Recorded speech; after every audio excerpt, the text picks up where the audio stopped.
Soy Alejandro Bermúdez. Cuando era más joven, me gustaba, especialmente recién convertido o revertido a la fe católica, me gustaba mucho entrar al tema de las pruebas de la existencia de Dios. Me parecían fundamentales para el debate. Poco a poco me fui dando cuenta que si una persona no tiene una experiencia personal de Dios, las pruebas importan poco. Son muy pocas las personas que llegan a una relación personal con Dios a través de las pruebas científicas.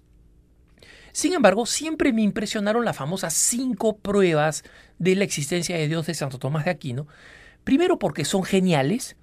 Segundo, porque han durado a la historia, han resistido a la historia y a la ciencia. Es más, la ciencia ha comprobado alguna de ellas.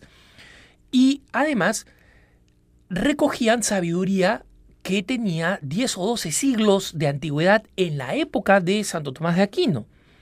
Por ejemplo, las pruebas de la existencia de Dios tienen, de alguna forma, principios similares. Las 3 primeras se basan en el principio, digamos, del movimiento o de la causa-efecto, que el solo hecho de ver la contingencia o la movilidad de las cosas nos hacen remontarnos hacia atrás, y si nos remontamos hacia atrás o hacia el principio, tenemos que dar necesariamente con un primer motor inmóvil, es decir, algo que no se mueve y que es capaz de generar movimiento, o una primera causa que no ha sido causada por otros, ¿no?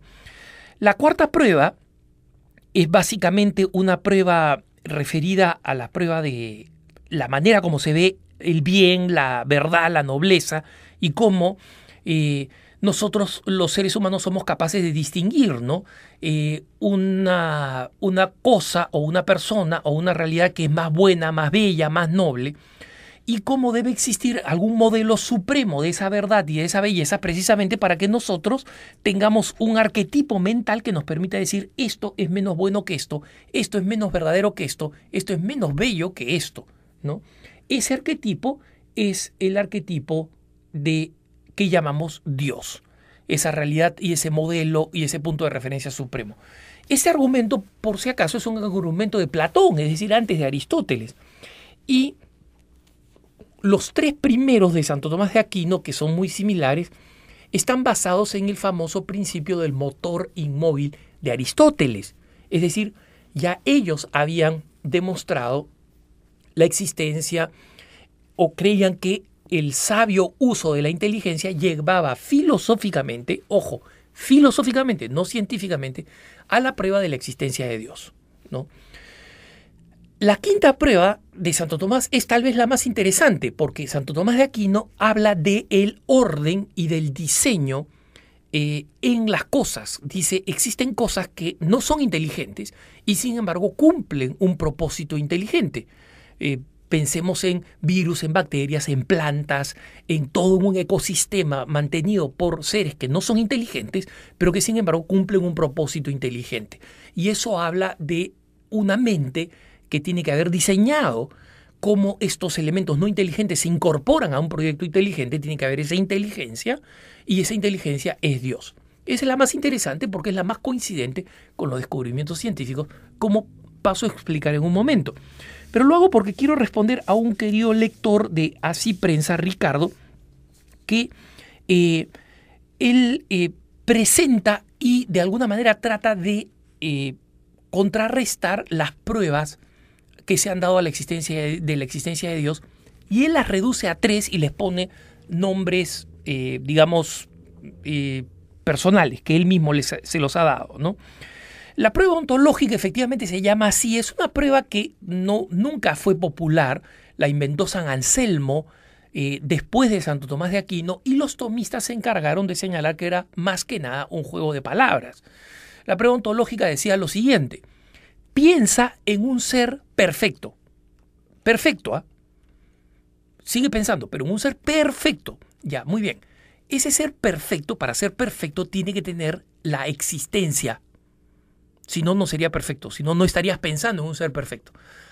En consecuencia, si es que ese ser perfecto existe, ese ser perfecto que existe es Dios. Entonces basta poder pensar en el concepto de Dios para que Dios exista. Ricardo nos dice: esa prueba es una prueba fútil, ¿no? porque el hecho de que yo piense que tenga 10 monedas de oro en el bolsillo no hace que yo las tenga. Ese no es el argumento, Ricardo, porque San Anselmo no te dice piensa en 10 monedas de oro, o sea, sabe que 10 monedas de oro no son perfectas. Te pide que pienses en un concepto, por eso se llama ontológico, se llama del ser, ¿no? Que pienses en un concepto supremo. Pero no te preocupes, porque esa prueba ya fue bien desautorizada, no con este argumento, digamos que no está a la altura de las 10 monedas de oro, sino por los mismos tomistas, ¿no? Que era básicamente un juego de palabras que no se movía del mundo lógico, del mundo de la mente, y que no podía saltar de la mente a la realidad, que es tu punto en ese sentido. Y eso sí es valioso. La prueba cosmológica, que tú le llamas cosmológica y que de alguna manera resumen las 3 pruebas de Santo Tomás de Aquino, se basa precisamente en que existe una continuidad causa-efecto.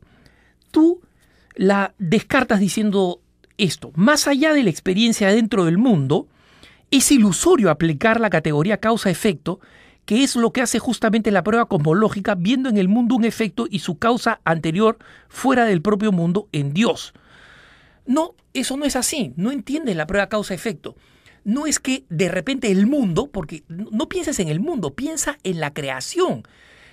El mundo no es esta bolita llamada Tierra en la que vivimos, que es una pulga en medio de... Ni una pulga, es una arena, un grano de arena, ni eso, en medio del cosmos. Piensa en la creación. En la creación existe una cadena de causa-efecto. Es más, esa cadena causa-efecto no la puedes llamar ilusoria porque es esencial. Sin ella no existiría la ciencia. La ciencia justamente busca causas inmediatas a los efectos que nosotros vemos. ¿Por qué pasa esto? ¿Por qué pasa esto? Esa es la gran pregunta de la ciencia. ¿Y por qué? ¿Y si hago esto, qué pasa? Toda es la búsqueda de la gran pregunta ¿por qué? ¿Qué? ¿Por qué? ¿Qué? ¿Por qué?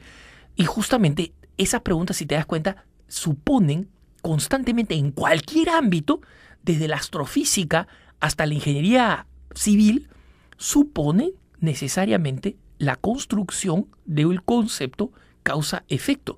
Sin ese concepto no existiríamos, no podríamos levantar en la mañana y pretender pues calentar el café si es que no sabemos que al prender el calor va a calentar.